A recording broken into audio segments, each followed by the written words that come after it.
안녕하세요. 오늘 간단하게 계량 스푼과 계량 컵에 대해서 얘기를 좀 드릴게요.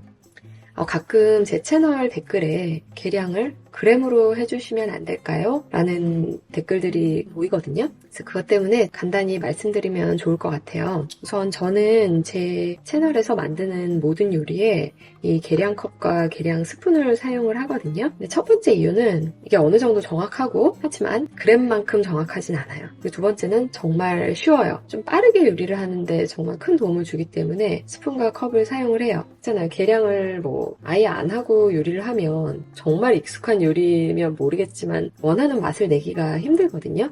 그래서 이렇게 사용을 하고 있는데 우선 그리고 제 채널의 목적이 간편하고 건강한 요리예요. 그래서 무게를 잰다는 거는 그렇게 간단한 일이 아니에요. 저도 물론 이런 음식용 저울을 갖고 있기는 해요. 식빵 만들 때 이럴 때 쓰거나 좀 더 정교한 작업을 요할 때는 저거를 사용을 해요.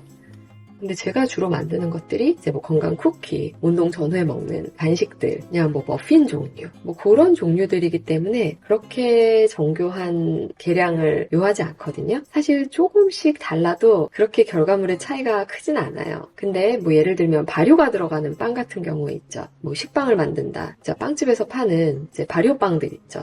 그런 거는 조금 정확해야 돼요. 근데 그런 레시피들은 제가 채널에서 하고 있지 않고 어쨌든 간에 저는 어느 정도 건강 간편하고 빠르게 요리를 만드는 게 제 요리의 목표이기 때문에 저는 이렇게 계량 스푼과 컵을 사용을 하고 있어요. 그래서 컵 종류를 좀 보여드릴 텐데 제가 딱 쓰는 거는 이 8개예요. 계량 컵 4가지, 계량 스푼 4가지.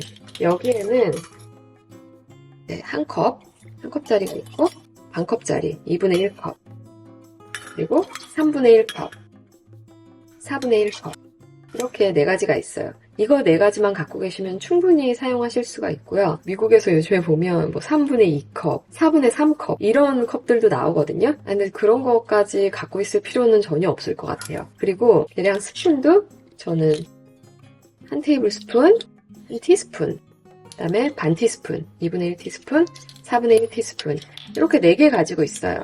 이걸로면 정말 충분해요. 반 테이블 스푼짜리 이런 거는 사실 그렇게 쓸모가 많지는 않고요. 레시피들 자체도 거의 여기에 맞춰서 표기가 되고요. 이 정도면 저는 충분하게 사용을 하실 수 있다고 보고요. 또 도움이 될 만한 얘기가 요리를 조금 더 효율적으로 빠르게 하시려면 계량 컵과 계량 스푼 이런 것들에 변환되는 양을 좀 알고 계시면 편해요. 이게 하다 보면 좀 외워지기도 하는데 외워두시면 레시피를 양을 늘리거나 줄일 때 정말 빠르게 할 수 있고요.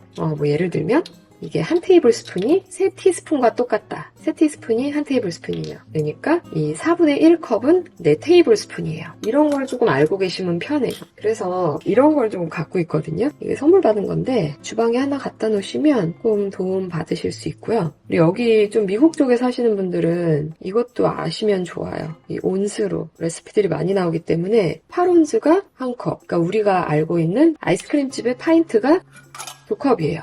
퀄츠 있죠? 쿼터 사이즈 아이스크림. 그거는 이거 4컵이에요. 그러니까 그런 거를 생각을 하고 계시면 요리를 빠르게 하는데 좀 도움이 돼요. 그리고 이런 계량 스푼과 컵의 재질은 저는 이 스테인리스 스틸이 가장 좋다고 생각을 하고요. 근데 사실 이 나무 손잡이에 대해서는 되게 좋다고 말씀은 못 드리겠어요. 왜냐면 원래 이 나무 손잡이가 식기세척기 사용이 안 된다고 써 있거든요. 촬영할 때 쓰고 싶어서 산 거예요. 그래서 그냥 손 설거지를 하고 있는데 사실 저는 웬만하면 손 설거지를 전혀 안 하고 싶거든요. 좀 그런 면에서 살짝 불편한 게 있을 수 있고 그래서 그냥 막 쓰는 것도 하나 갖고 있는데 근데 이런 것도 이게 손잡이까지 스테인리스 스틸인 거를 쓰시면 훨씬 좋고요. 이거는 제가 타겟에서 샀던 건데 그렇게 좋지는 않아요. 시간이 지나니까 여기가 지워지더라고요. 이렇게 지저분하게 세척기에 넣으니까 이거는 또 진짜 오래된 건데 깨끗하게 아직 남아있어요. 그래서 상당히 잘 쓰고 있는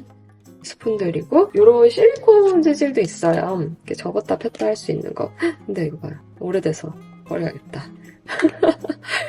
다른 사이즈도 이렇게 돼서 다 버렸거든요 이미. 이것도 버리고 오늘 저는 잘 쓰고 있고 그리고 또 얘기 드릴 게 제가 계량컵이나 스푼을 사용하는 게 무게를 재는 것보다 좀 덜 정확하다고 얘기를 했잖아요. 근데 그게 왜 그러냐면 이 가루들 있죠. 우리가 보통 이런 가루 많이 계량을 하잖아요. 이건 아몬드 가루예요. 우리가 또 밀가루도 쓰고 뭐 오트가루도 쓰고 저 같은 경우에 코코넛 가루도 많이 쓰고 이러는데 가루마다 무게가 다 달라요. 그래서 이제 무게를 재는 게 가장 정확한 거예요. 그리고 이 가루들을 컵으로 계량할 때는 가루가 눌려있는 상태는 안 돼요. 플러피한 상태 있죠. 좀 보슬보슬하게 있는 상태에서 너무 꽉 눌러서 푸시면 안 돼요. 그냥 살살 벗어 이렇게 흔들죠. 칼 같은 거나 이런 젓가락인데 위에를 한 번만 이렇게 긁어주세요. 그러면 이게 제대로 퍼진 거예요.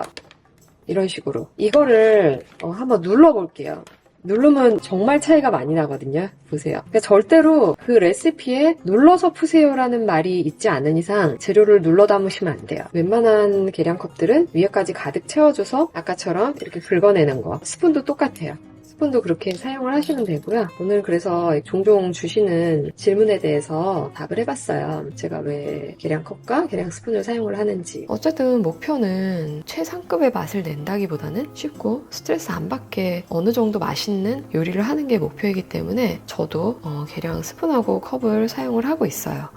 또 여기에 대해서 질문 있으시면 알려주세요. 그러면 전 다음 영상에서 뵐게요.